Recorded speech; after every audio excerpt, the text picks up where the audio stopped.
All right, everyone, we have to talk about Zohran Mamdani again and how he's killing the Democratic Party. Link in the description, archived, of course. There are some liberal commentators with more intelligence than their cohorts generally that are noticing the fact that this is going to be a problem for the Democratic Party. I have said repeatedly, this is a bad idea. This is a step in the wrong direction. The problem is you're recreating what you did with AOC and with Ilhan Omar and people like that. They are palatable to their districts or they're palatable to their cities. For instance, Mamdani, he's not running for the presidency.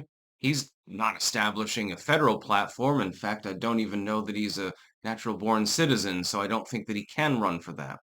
On the local level or on the regional level, it's palatable to the people within that district, but it does not extrapolate to a federal platform. This is something that the Democrats used to understand, by the way.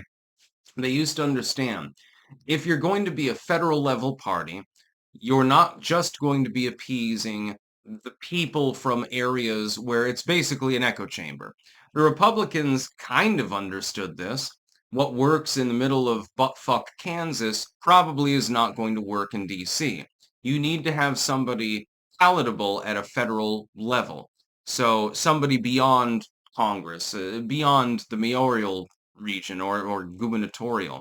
If you're going to have a federal platform, it's going to have to be palatable to swing staters and people like that, independent voters, people like myself.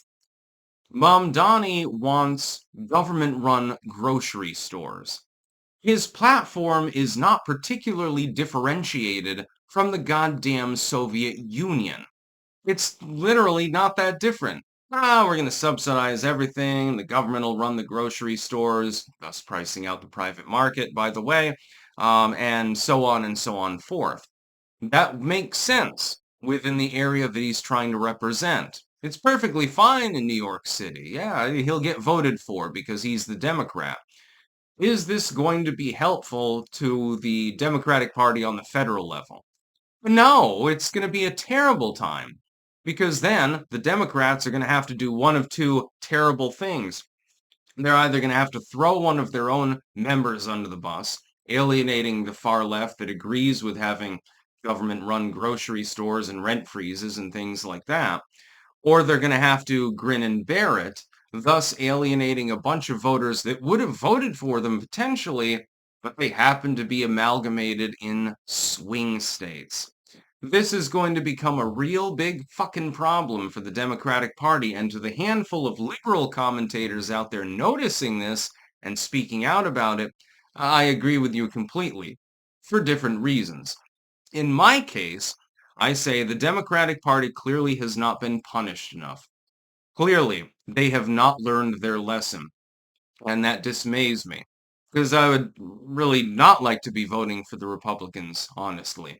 It's not my natural forte. I don't believe in moralism and evangelism and things like that, so the Republican Party with all of its trappings is not my natural home. But you're giving me no alternative.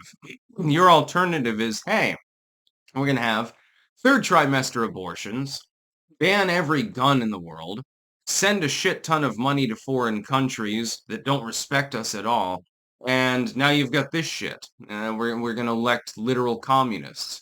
He's quoting Marx. I don't know how much more he can do to profess communism to convince people on the center left, at least, that he is a communist. He is effectively, he's quoting communists. He's espousing communism. He's espousing a Soviet ideology. What more proof do you need? This is not a conspiracy theory at this point. This isn't like, say, some regular ass liberal.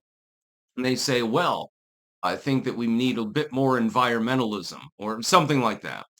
Something very standard. The NPR cup sweater wearers. That's not communism.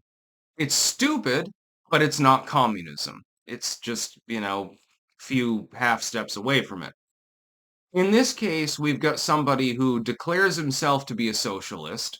He's espousing ideology that comes straight out of the fucking Soviet Union. Again, what more proof do you need? You have to be brain dead to believe that this individual isn't a communist. He's practically telling you. He could come out on TV today and say, yeah, I really like that Karl Marx dude. He had some great ideas. I don't think I'm a communist. There would still be people defending him and protecting him and saying that he wasn't. He could say it outright, and they wouldn't do anything about it. Now, this particular article likens him to Obama. Obama was not a communist. Obama was a garden variety neoliberal. We can see this when he got out of the way of the gas boom, for example. By the way, when we talk about oil and gas exports, I have to tell you something that a lot of you won't understand. Trump was not the one that got the ball rolling on that. It was Barack Hussein Obama who actually did that. Most people have forgotten this already. Forgetty the spaghetti, I suppose. No, it was Obama that did that. Obama was never a commie. He was just incompetent and corrupt and many other things. But he wasn't a commie. Here you have an example of someone who is practically professing communism. And he's doing it on a fairly regular basis. Oh yeah, I want the government to run the grocery stores. No, there's nothing communistic about that. It's like capitalism or some shit. No, it's not. This is at least socialism. And the only thing democratic about democratic socialism is that the same programs have been imposed because the voters were stupid rather than that the voters were at the point of a gun. That's the only difference between the two of them. Communists should get free helicopter rides, in my opinion. And Mamdani, I mean, he'll have his own helicopter. He'll be happy. He's the happy commie. He's the commie that all communists want to be. The one with the vodka flask behind the desk, and they get a bourgeoisie position, and they have power. And they don't get abused by the commie government that they have incepted because they're part of that government. That's exactly what Mamdani wants. That's the only thing that he wants. All he wants is money and power, and by the way, it's all the leftoids in the New York region who are thinking of voting for this moron. He's not actually going to give you 90% of what he tells you that he wants to give you. And if he were, it would crack your economy so badly, it would be like throwing an egg on the floor. So you can have a wrecked economy if he's being genuine and sincere, or you can end up with just another neoliberal politician who plays the leftist game, and but only in name, basically. That's basically your choices if you go with him. Now, I'm not saying that his opponent is particularly terribly better, but I think that anything would probably be better than Mamdani. And ironically, when I was in New York City, which I had a fun time there, so many Asian markets and great restaurants and shit like that. When I went there, I found that New Yorkers are actually not particularly politically correct. They're not particularly interested in the whole DEI thing. Actually, it's very unpopular there. It's funny. Why are you voting for these people then? You should reject this individual. It's going to become a stain on your state, a problem for you, individually and in groups, and it's going to become a problem for the Democratic Party, which really definitely needs to do some soul searching. All they need to do is go back to being like a party of JFK thing. That's the only thing they need to do to win independent voters. It's not that difficult. All the money in the world is not going to convince the average independent voter that they should vote for somebody, for example, like Kamala Harris or for Mamdani or something like that. They're not going to vote for them. They're going to reject them. Number one, they can't debate their way out of a fucking plastic bag.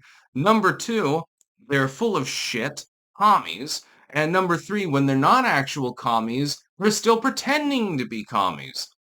That seems like a great all-star lineup now, doesn't it? I don't think that this is going to work the way that they want it to. To the liberal commentators that have understood this, and there are only a handful of them, by the way, you are fundamentally correct. You're going to kill your party. This is going to be worse than Kamala, and Kamala was pretty bad. Or AOC, or Ilhan Omar, people like that. He's going to bask in the limelight, over and over and over again. Your party is therefore going to have to either say, yeah, we agree with him, or no, we don't agree with him. This is not our platform as a party. We disown this particular idea. Government-owned grocery stores and things like that. Bread lines, quite literally. In which case, then he's going to lash out at you, and it'll be exactly the same situation as the former mayor, ironically enough, who got pardoned by Donald Trump and lashed out against the party. Not because he was too far left, but because you fucking abandoned him. And you'll probably have to abandon this asshole too. That's about all. Peace out.